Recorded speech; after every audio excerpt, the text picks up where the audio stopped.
TV. Yabana Kishasa. Oh, Shilo, Mwana Kakol. C'est la seule chaîne au côté de l'État. Yango yo big. Dans le bien la chaîne Big Congo TV. Waouh. Avec les deux jumeaux. Banaki. Oui. Pour s'abonner massivement. Pour chamba savon. Pour s'abonner. Pour continuer la chaîne Oyo. Pour mettre kaka Big Congo TV. Yabana Kishasa. Waouh, yabana ya Congo pe ya moi. Yaya, awa na kati ya Big TV, to sala ba vampirité. Ndenge ba le français, l'amour c'est une cycle de Kulungongo. Toi connais moi connais toi nous connaissons. Et ça ni kamba if na if off na off. C'est entre nous entre parenthèses. Il tchétera, il tchéteri. Elie bilo bana kin, elie biso. Alors bibi tout palanganete. Pour s'abonner seulement les solo robeta Big Congo TV. Oui. Donc bilo ba vous mona bilongi sawa. Les solo robeta mingi ezate Congo mobimba boyebi les deux jumeaux. Toza pena tata moko mama moko ba koko différent. Koko moi c'est koko mbana na yebi te bino mo luka banani. Oui za biso. Soki za biso te. Bon sinale biso. C'est le temps. Ah, na big on se retrouver avec les deux jumeaux. Oh, wow. Numéro de téléphone 084 21 61 961. Les deux jumeaux. Bangulu mi parle.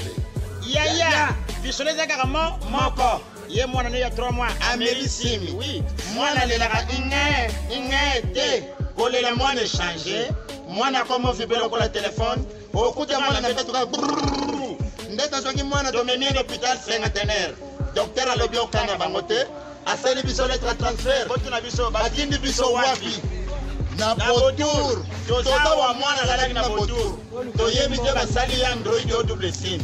Mais na tongo tokezwa mwana toyeli na cap ata besoin asalite longola mwana pampex ibumo mwana et comment réclamer le code téléphone oyo apenale votre kaka le bébé n'a pas disponible veuillez recharger le notificateur. Merci ya mtozo yango wana pona biki pour s'abonner Big Congo TV pour le boss ya le boss José Coco Mobala pembe. Wow. Atana molili apes éclairage. So, soko yi babetaka mabe, babetaka en gros en détail. Lelo, yemoko boss. Yemoko boss José. Ah! Ozande boss José Coco. Wow. Pour s'abonner, yakoloba mingi ezate mbala sima tokotinda biloko ekosepelisa bino. Wow. Pona koyeba biso ba feti ba manifestation nyonso matanga kutobeka ngote me batu bakufaka. Biso bete okufa. Tango olela kolele bebisa kelongi esanga kamdasa nini alongolo ba stress ba ABC ba tafula fa téléphone sito chewana. Wow. Benga biso na nzele numéro yemoko chaîne yoyo. Big Congo TV. Oh, bana king. Wow. Yakoloba mingi ezate. Tokobana tokabani. Bye bye.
Militaire.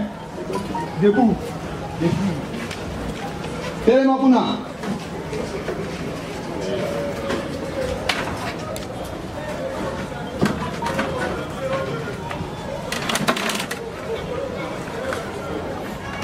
Droit. Aligné. Gardez. Portez.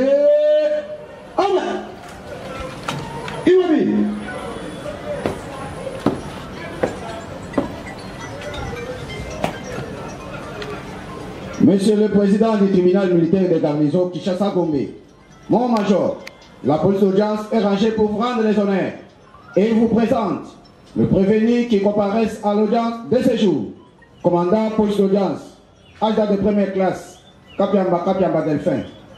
Garde du tribunal militaire, garnison de Kinshasa-Gombe, en forêt dans les installations quand le fourneau est ouverte, armes et pieds repos. Alors, mon major.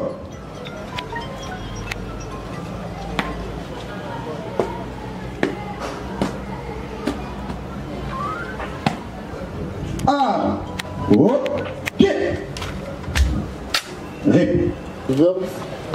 La parole est accordée au greffier pour procéder à la lecture de l'extrait des rôles de séjour. Vous avez la parole, monsieur le greffier. République démocratique du Congo, pouvoir judiciaire, justice militaire, tribunal militaire de garnison de Kinshasa-Gombe, le greffier, extrait des rôles. L'audience publique du tribunal militaire de garnison de Kinshasa-Gombe, siégeant en matière répressive au premier degré, en procédure de flagrance, ce vendredi 24 octobre 2025, dans l'enceinte du camp Lufungula 6, sur l'avenue de Zuiléli, commune de Lingwala, en ville-province de Kinshasa. Affaire en introduction. Une seule affaire est inscrite à l'ordre du jour, RP numéro 2530-2025, RMP numéro 11569-RAD-2025, en cause l'auditeur militaire des garnisons, ministère public, contre les prévenus ci-après. 1. Commissaire adjoint Molo Likombi César. 2. Sous-commissaire principal Kachamangung Anderson. 3. Monsieur Katom Pabuka Sakato. 4. Madame Honorine Porchen Mukuna Onate. 5. Kingambo wa Kingambo Nordin. 6. Monsieur Benjamin, non autrement identifié, en fuite. Et enfin, Madame Kapi, non autrement identifiée, en fuite. Prévenus tous deux. Association des malfaiteurs, vol à main armée, terrorisme, fait à Kinshasa le 24 octobre 2025, Mouyembe Sansania Patrick, major, greffier divisionnaire du tribunal militaire de garnison de Kinshasa-Gombe.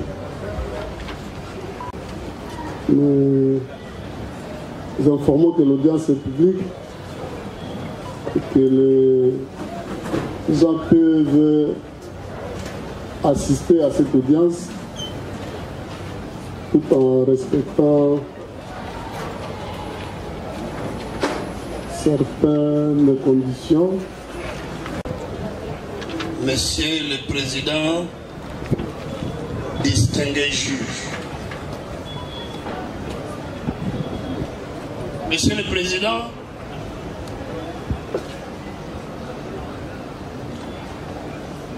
au terme de la loi, l'article 231 du Code judiciaire militaire, il est posé un principe. Le principe, c'est lequel?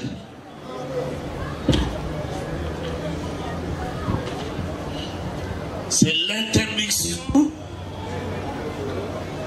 de l'emploi de tout appareil d'enregistrement ou de diffusion sonore, des caméras, de télévision ou de cinéma, d'appareils photographiques. Voilà le principe qui est posé. Le principe d'interdiction.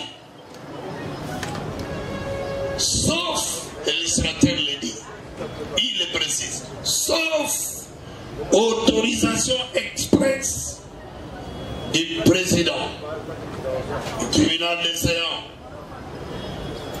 sur réquisition de l'officier du ministère public. Et la loi précise encore que les contrevenants est puni d'une amende de 5 000 à 10 000 francs congolais constants qui peut être prononcé séance tenante. Et en cas de condamnation de ces contrevenants, les matériels utilisés est confisqué au profit de l'État congolais. Raison pour laquelle tous les organes de presse qui sont présents dans cette salle devront, Monsieur le Président, se faire enregistrer. Et si c'est le cas, s'ils l'ont déjà fait, si tous ces organes ont déjà été enregistrés, qu'ils plaisent, après leur identification, Monsieur le Président, qu'il plaise à votre tribunal d'autoriser l'emploi des médias. Nous avons dit. Merci organe de la loi. Vous autorise à couvrir la présente audience et forme à tous celui qui voudra ouvrir ces audiences de faire de même, sinon à la lecture de la loi, il y a des peines qui ont prévu au cas de violation de la loi. Cela étant, va devoir rappeler l'affaire inscrite sous le RP 2530/25, RMP 11 569/25, en cause l'auditeur militaire de garnison ministère public contre le prévenu commissaire adjoint Molo Likombi César à la barre. Décoiffé. Le prévenu Kanto Pabukasa Koto. La prévenue Honorine Ponche Mukuna Onate.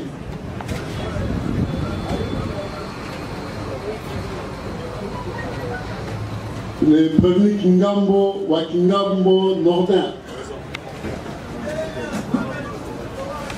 Le prévenu Benjamin, non autrement identifié, et il est signalé qu'il est en fuite. Ainsi que la prévenue Capi, non autrement identifié, qui est également en fuite. Voilà sont les prévenus qui vont comparaître à l'audience de ce jour. Le tribunal va devoir les identifier pour vérifier si réellement sont eux que le ministère public a renvoyé par devers ce tribunal.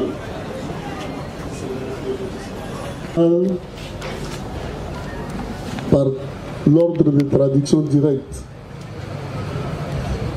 Et nous allons procéder à l'identification des prévenus comme nous l'avons dit tantôt. Cela nous permettra de vérifier si effectivement sont eux que le ministère public a traduit par devers ce tribunal. Maître, vous allez nous laisser poursuivre. Il y a un moment où nous allons vous accorder la parole. On veut... Non, non, attendez. Le moment viendra, mais voilà. Nous commençons par le prévenu Molo, comme ça adjoint. Président major. Voilà. Olobana Monokolini. Olobana Lingala. La Lingala. Bonangai ezali Molo Likombi César. Obotami wapi? Kinshasa le 25 décembre 1968. Kombo ya papa na yo? Molo Litula. Azali? Akufa. Kombo ya mama na yo? Esanzo Machi. Azali? Boyo. Okoki koyebisa tribunal soki oza originaire ya village nini? Nazali originaire ya village ya Gibela. Secteur nini? Secteur Monzamboli. Ezwami na territoire ya nini? Na territoire ya Bumba. Oza muto ya province nini? Ya Mongala. Okoki koyebisa tribunal soki oza na nationalité nini? Congolaise. Otanga classe? Bon, 6 ans poste primaire. Osala option nini? Littéraire.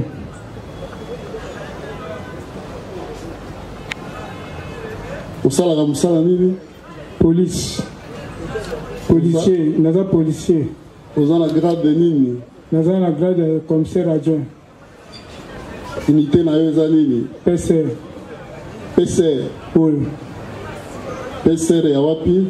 Centre. PCR centre. Oui. Kuna oza na fonction nini? Ya chef d'équipe. Chef quantième équipe. 3e équipe.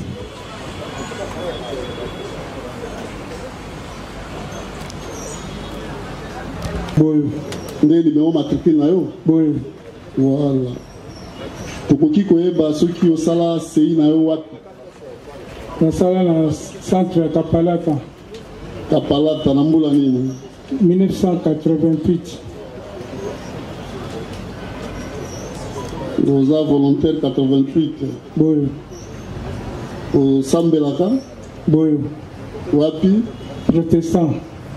Ah, tomoni watio catholique. Na protestant.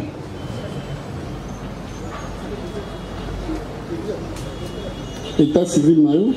Marié plus 8. Kombo ya mwasi na yo? Kapinga Lubanda.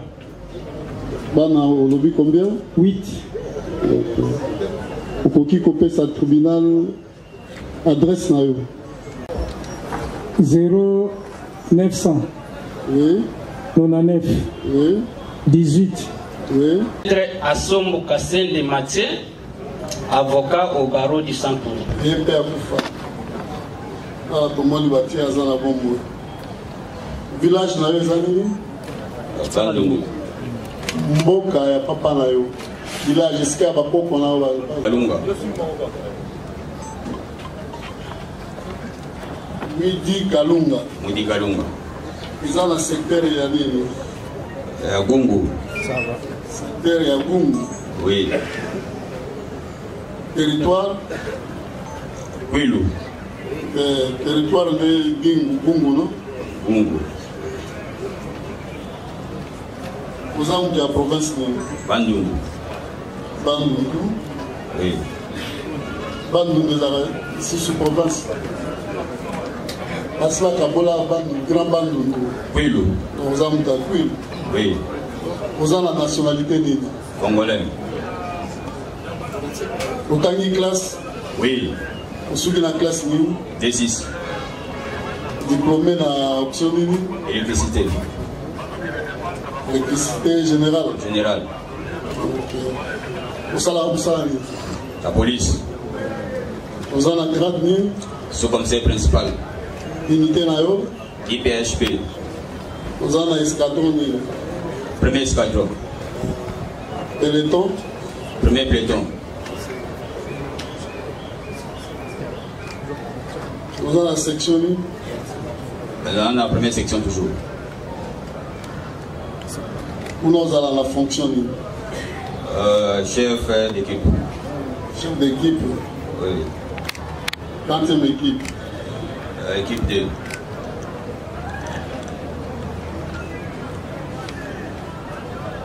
Vous faites ça, tribunal numéro matricule na yo? Les amours moulay. Mais vous en avez? Là, c'est ça, on a en avez? C'est place des athées. Donc, on a un tribunal pour reprendre un hôtel. À Bazog. Vous savez, c'est une autre. C'est une bancane. Na bancane, na Oui. boula nini? On a 6.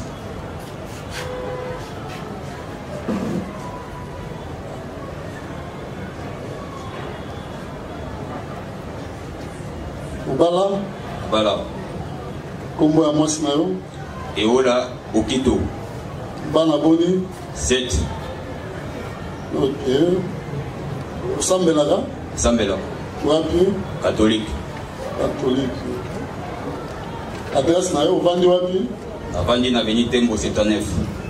Quartier. Quartier Kakuji. Commune. Commune de Kipanseke. Qui vous paie sa tribunal numéro de téléphone na yo. Qui vous paie sa tribunal combo na banamo. Oui, combo na ngai Katompa Bukasa Kato. Obotami wapi? Abotami na Kinshasa le 30 octobre 78. Combo ya papa na yo. Bukasa Mwadjavita Luna. Azali. Akufa. Combo ya maman. Bilonda wa Mulumba. Azali. Akufa. Village na yo. Nazamu Kwandaba. Bakwandaba. Toza na wana secteur. Village mboka ya muke ya papa. Village Bakwandaba. Donc secteur pe Bakwandaba. Chilengi. Chilengi eza territoire mo. Mboka na bino ya muke. Nazamu Kwandaba. Ok. Vous avez la province de Kasai oriental. Vous avez la nationalité congolaise. Vous avez une classe? Oui, nous avons une na option nini? De chimie. Musala nini? Asala gardinage. Gardinage. Na entreprise nini? CSP. Via site à Roba. CSP. Ok.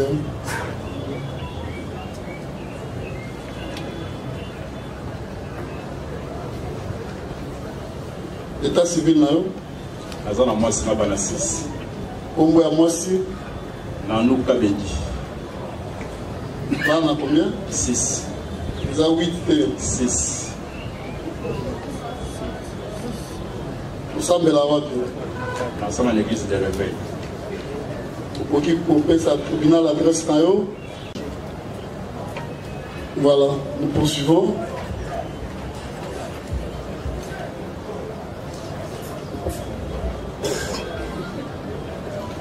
La prévenue Honoride. Oui. Vous avez parlé en quelle langue? Lingala. Le bana Lingala? Oui. Couper sa tribunal combo na yo na mobimba nango. Honorine Onate Porsche. Rosongela. Honorine Onate Porsche. Mais les bosses au le bac pe mukuna te. En fait, mukuna na olo ba te pesa na kata passeport. Na olo ba oyo en fait eza na passeport. OK. Au Botami wapi? Na Kinshasa. Na date nini? Le 1er janvier 1988. Kombo ya papa na yo? Boalo Mukuna. Azali? Akufa. Kombo ya mama na yo?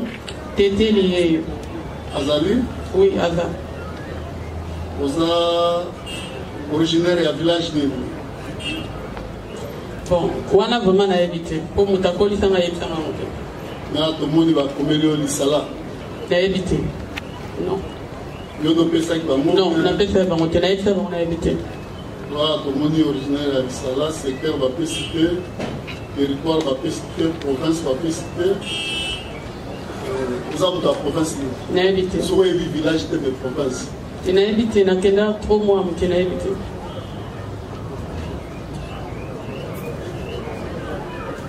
Vous avez nationalité allemand.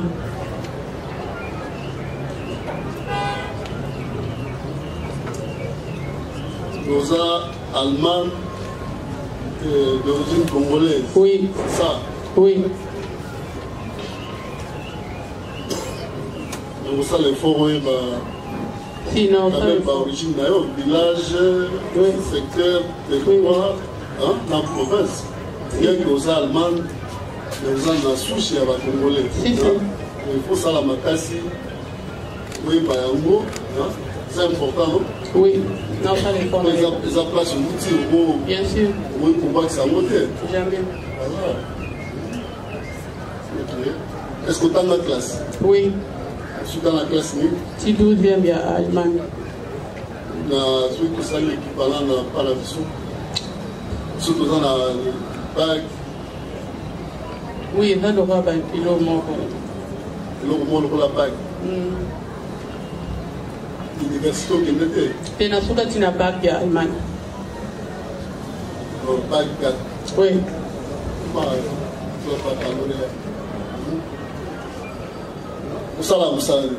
Bon, na minute on a kata na banota musala ba ya etieren et dans le pas occupé na bana école ba parents ba ya botika bana na tongo ba ki musala biso to occupé na banana.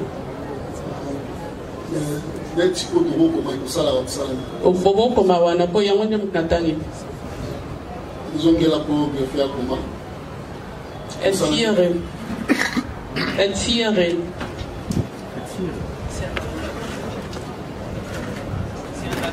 Et dans l'allemand, Etieren. Vous avez la petite,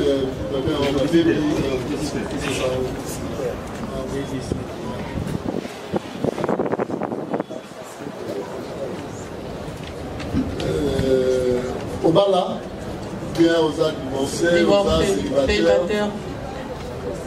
Divorcé. Divorcé. Dans la commune, la vie de Moussoui, il y a divorce. Non, en fait, n'a pas là quand un système de traduction. Après, si vous êtes au Kawana, n'a pas parlé. Congolais à Brazza. Congolais à Brazza. Oui, Totikara. Oui. 4. 4. Sambelaka? Non. Sambelaka? Non. Oui, on a athée. Bon, on a quoi? On a diété. Ah, ok. Donc, qui est l'adresse? Il y a Allemagne. Il y a Allemagne et puis il y a Congo. Il y a Congo dans la montée. Et ça, il y a Allemagne. Na Bergheim.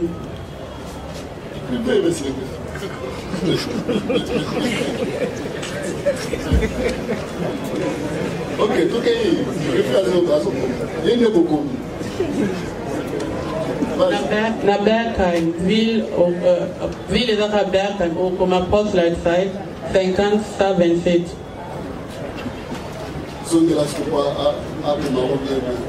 Bergheim, Postleitzahl 50-127. Numéro 5A. Ok.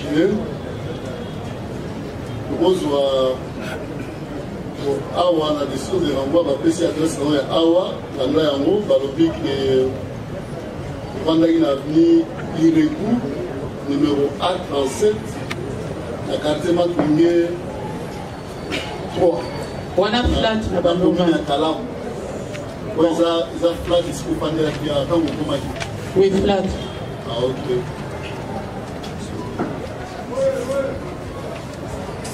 Rose a numéro de téléphone.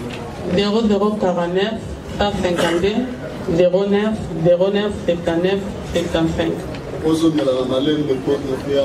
0049 152 09 09 79 75. Non, nazwaki mpe ya Congo mais nyonso eza na kati ya portable oyo bazwaki. Eza na portable na yo? Oui. Ah, ok. Tribunal alingi ayeba soki mokanda ya auditeur contre la traduction directe ozwaki yango? Oui, nazwaki. Est-ce que ozwaki mpe mokanda ya tribunal ki okosamba lelo? Oui. Ozwaki ndenge moko na bango? Oui. Na saisi régulièrement saisi à votre égard. Vous en avez avocat na yo? Oui. Faites acter vos différentes comparutions. Monsieur le Président, merci pour la parole. La prévenue Onat, Honorine Porchen, comparée en personne, assistée de ses conseils, parmi lesquels Maître Atoueka Passipamba Samuel. Je suis avocat près la cour d'appel de Kinshasa-Gombe. J'ai comparé conjointement avec la défense conjointe avec Maître Chele Lokole Dieudonné. Je suis avocat au barreau près la cour d'appel de Kinshasa-Matete. Conjointement. Pour le même compte, comparé Maître Joyce Issio, avocat près la cour d'appel de Kinshasa-Matete, conjointement avec. Comparution conjointe, Maître Francis Kassonga, avocat près la cour d'appel du Congo central. Comparution conjointe. Kombo nangai Kingambo wa Kingambo Nordé. Nabotami na Kikwit. Date le 28 avril 1978. 75 78.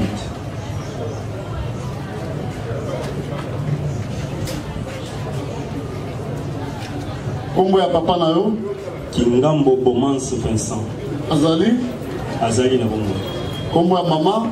Fuluga Yongo Sophie. Akufa? Vous êtes originaire à village Nini? Village Ngashi. Vous êtes dans le secteur Nini? Kondo. Vous êtes dans le territoire Nini? Gungu. Kombo ya papa na yo? Kingambo Bomance Vincent. Azali? Azali na bongo. Kombo ya mama? Fuluga Yongo Sophie. Akufa? Vous êtes originaire à village Nini? Village Ngashi. Vous êtes dans le secteur Nini? Kondo. Vous êtes dans le territoire Nini? Gungu. Province Nayo? Oui. Vous avez la nationalité Nini? Congolaise. Vous avez une classe? D6 en pédagogie générale. Vous avez Moussa Naza gardien à CSP. Vous êtes détaché dans Raobank? Raobank. Victoire. État civil Nayo? Marié. Kombo ya mwasi? Moto pour Belinda 8e. Bana boni? 5. Pour Sambelaka? Oui, na protestant. Pour qui copie sa adresse Nayo? Avenue Gombe 22, quartier Mbanzalemba, commune de Gombe. Numéro de téléphone Nayo pour qui copie ça? C'est le 04.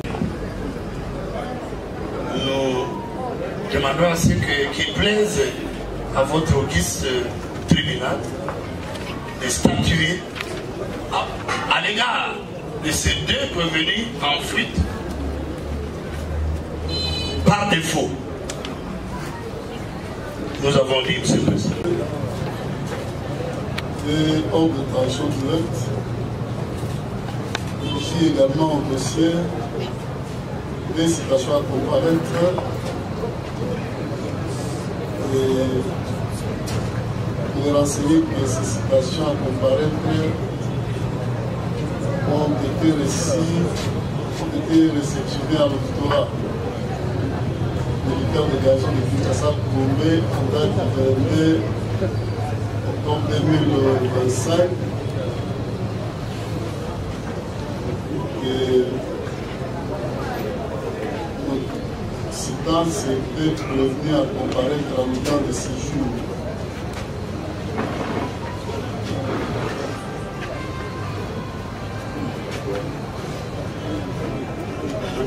Et le tribunal, quant à ce qui les concerne, pourra se prononcer par rapport à leur saisine.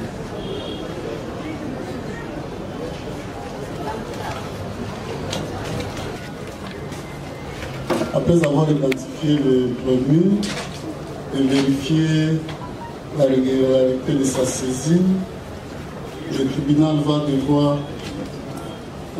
expliquer aux prévenus les griefs pour lesquels ils sont traduits par des verbes. Nous commençons par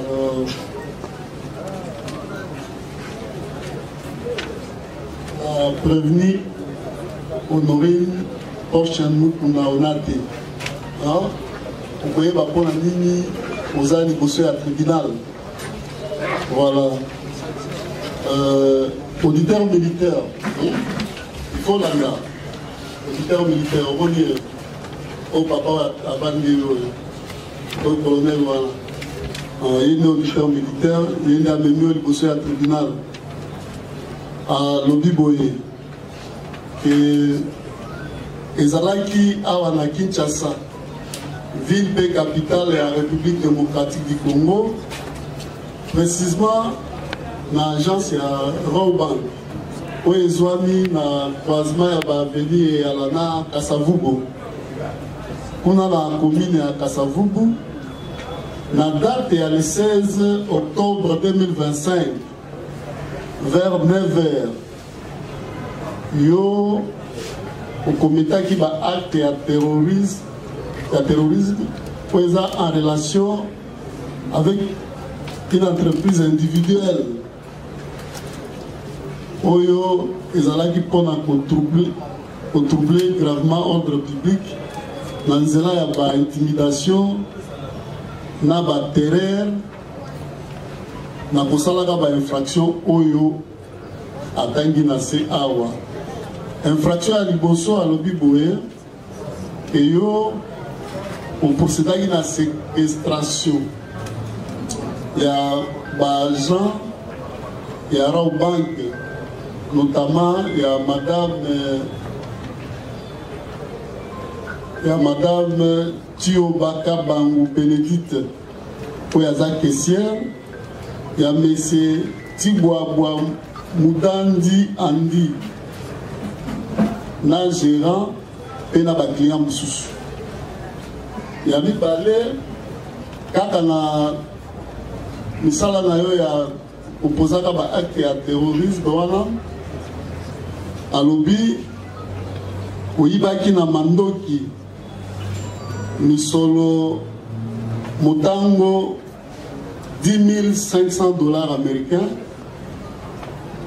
oyo eza ya société Rawbank. Donc, auditeur militaire a mis pour la fait à terrorisme, la fait on a tout type de séquestration, il y a des agents, il y a des clients, il y a des topétions, et puis, il y a des mandouki, bongo, ils ont évalué à $10,000 américains. Voilà une fraction à Liboso. Infraction à mi-balé, ministère public, à l'année pour la vol à main armée à Lobi Boye, et quand on a date, à la Kinshasa, la date le 16 octobre 2025, yo oyibaki $10,500 américains pour la société Rawbank. Et aux alaki porteur et à mundu qui a joué à plastique sous forme d'armes de guerre. Mundu qui a joué à moi. Moni yango. Ah, néo zalaki nango. Ah, yango la nélio pona mokoyi bana mandoki. Voilà infraction à mi-balé. Pour rappelons que l'infraction à Liboso à terrorisme. Et tout le monde a 20 ans à Boloko. Ce qui tribunal a monique au salaire qui a envoyé à Soro. Et puis, il y a mis balé, vol la main armée et tout le monde a envoyé à Liwa.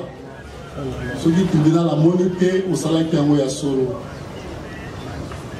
Il y a mis ça tout auditeur militaire, tato ya colonel, à Lobi Boye. Et kaka na Kinshasa et na courant ya mois ya octobre 2025 yo zalaki na lingomba ya bato ya mabe okotaki na lingomba ya bato ya mabe lingomba wana eza composé na Kashama Ngong Anderson Kingambo wa Kingambo Nordin, Molo Likombi César, quand on parle Boukassa Kato, Benjamin na Madame Kapi. Et Ningoma na Binoana, bon salaki yango pona koyibaka na mandoki. Yo ne ozali Mokolo Lingomba bengi yo leader, neti chef de bande nde yo.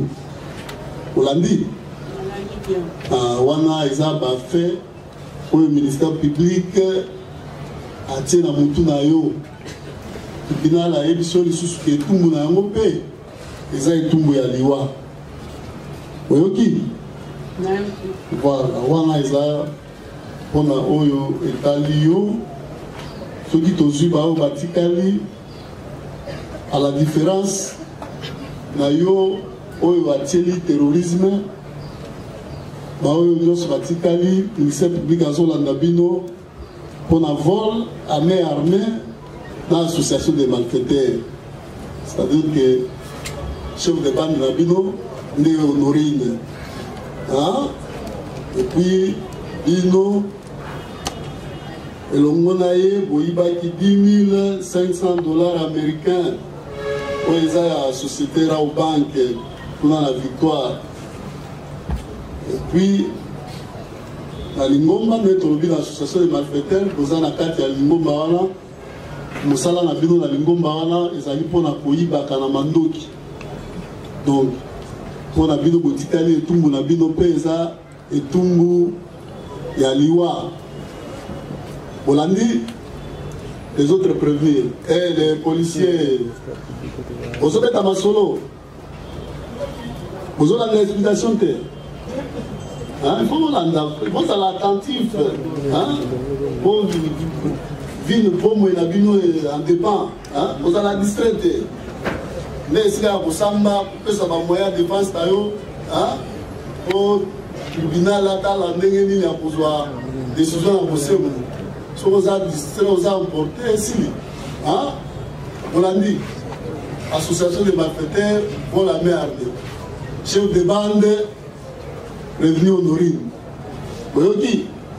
Voilà, même Magambo, tata ya colonel a même bino liboso ya tribunal. Awa kolongola wana tomoni ba biloko eza na ba objet saisi eza ba gants.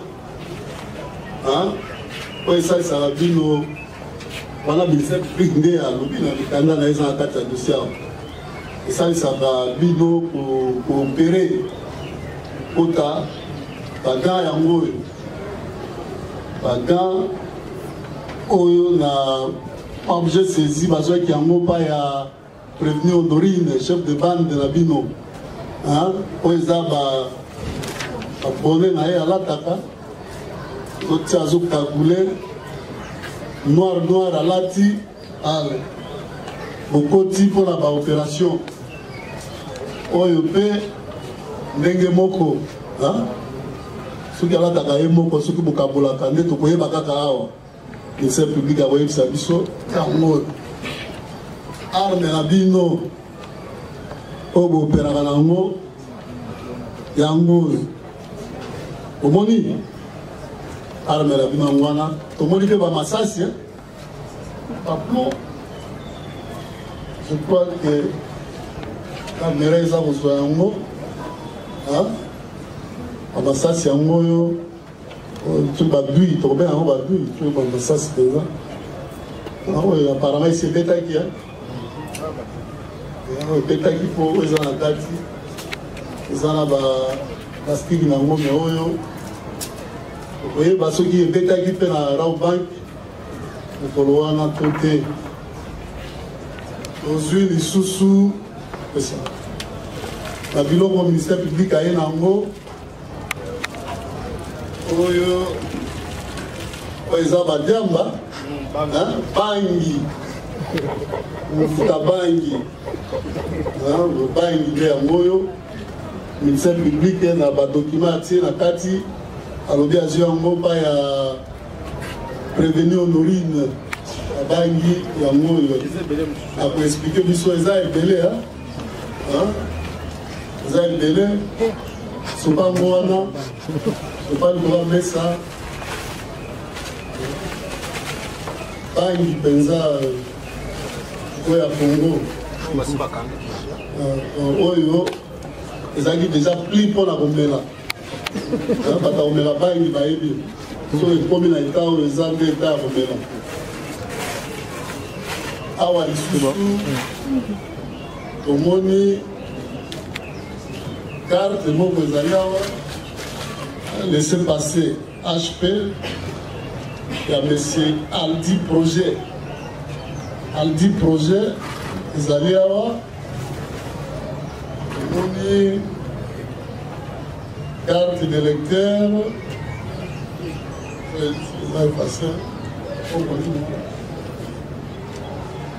carte d'électeur elobi kaka ezomonana me auditeur akoyebisa biso soki eza ya nani tomoni mpe passeport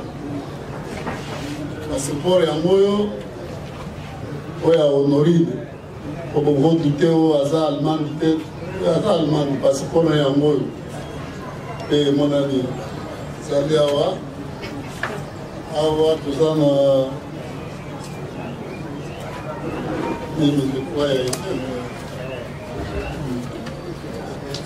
la vaccination, hein? C'est ça, non?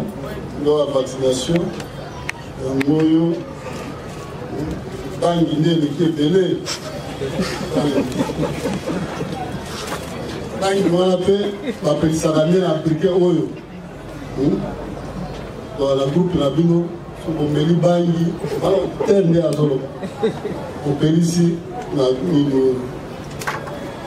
na mukuse mutu na mutu ayoki pourquoi azali koso ya tribunal eza boye te voilà okopesa bamoyen ya défense na bino par rapport ya bafait ndenge auditeur amemi bino liboso ya tribunal. Y a-t-il des préalables avant d'entamer le fond de la présente affaire? Mais c'est l'organe de la loi. Monsieur le Président, il n'y a pas de préalable. Nous sommes prêts pour en écouter. Nous avons dit. Je pense, y a-t-il des préalables? Nous commençons par les partis civils. Membre de la composition, monsieur l'organe de la loi, la partie Raobank qui venait de s'être constituée partie civile a suivi avec attention soutenue les préventions mises à charge de prévenir ainsi que les objets ayant fait l'objet de saisies. Cependant, la partie Raobank voudrait vous exprimer une demande pour bien organiser sa défense. Elle devrait avoir à accéder au dossier physique du ministère public afin de la permettre de bien organiser sa défense à armes juridiques et judiciaires égales. Sur ce, elle postule à une remise à la huitaine pour pouvoir procéder aux devoirs sus-évoqués.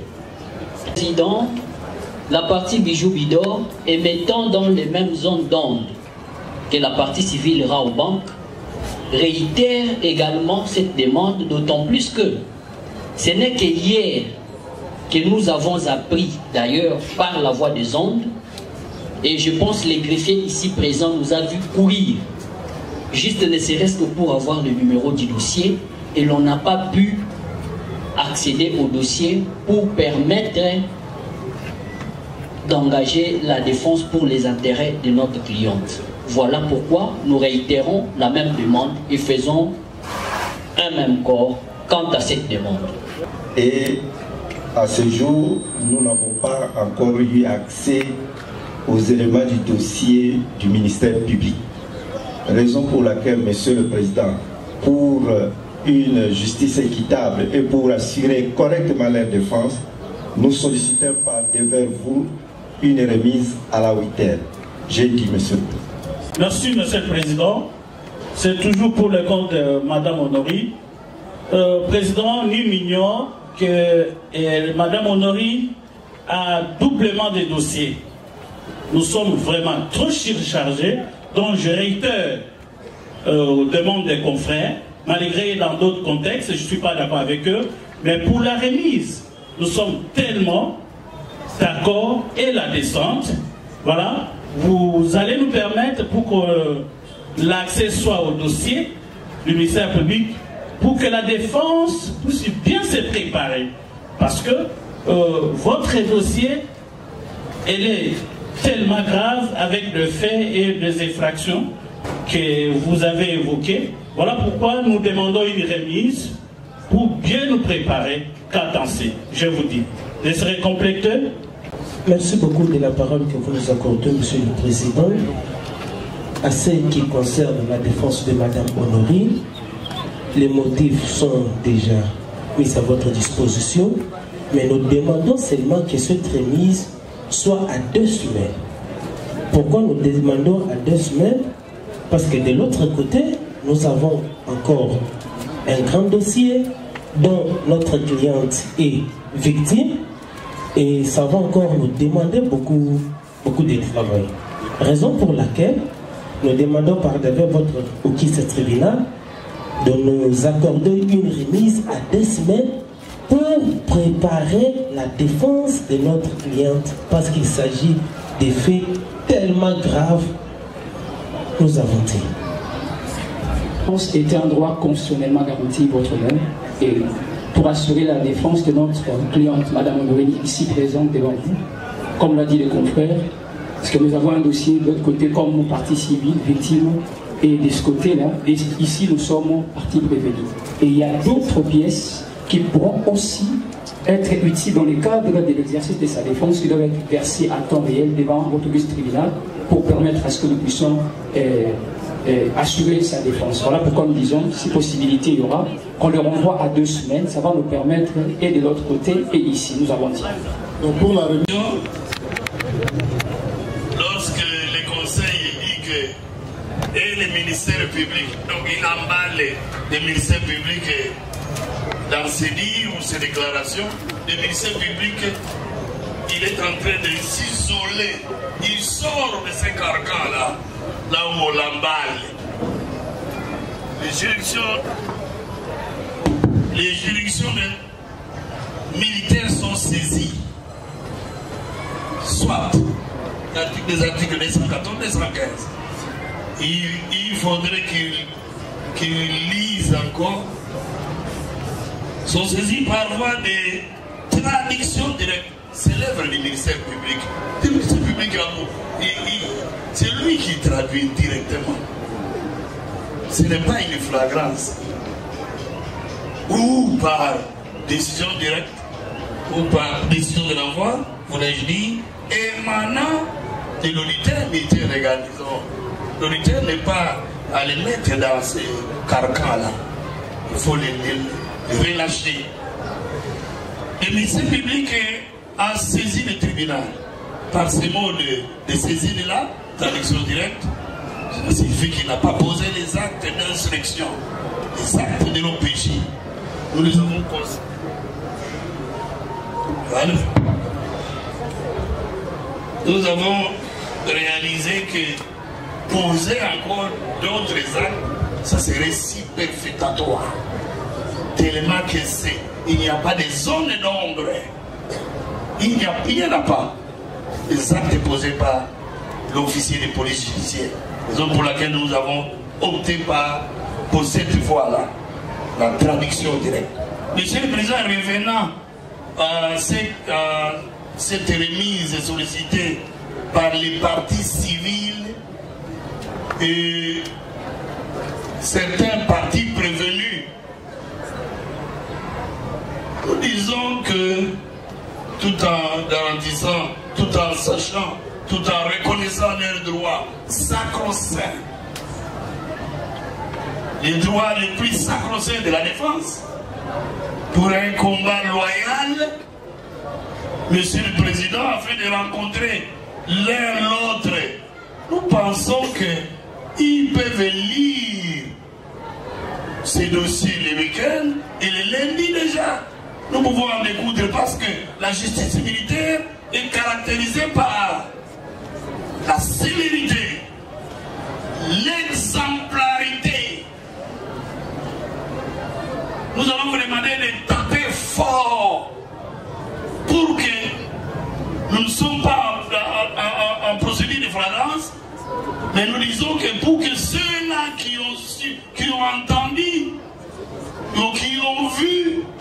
assister à ces comportements délinquants, à cette panique, à cette surprise du 16 octobre, soit aussi informé le plus tôt possible de votre sentence.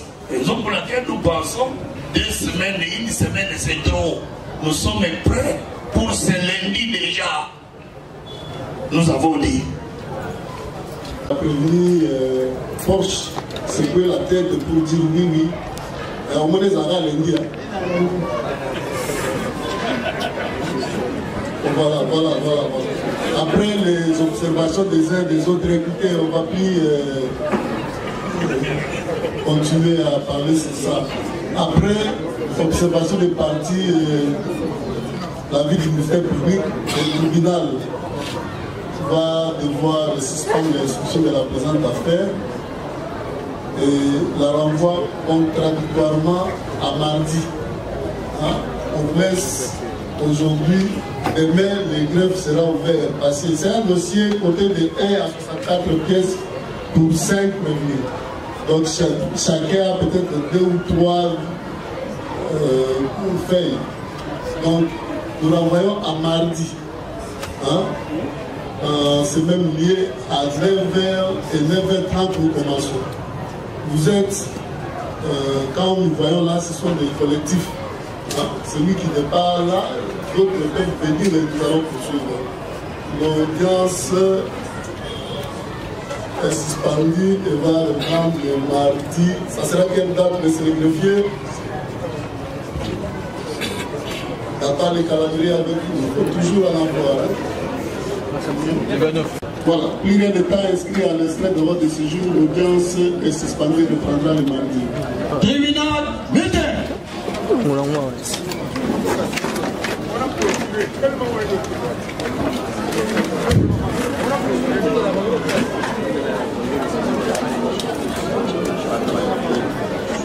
Droit.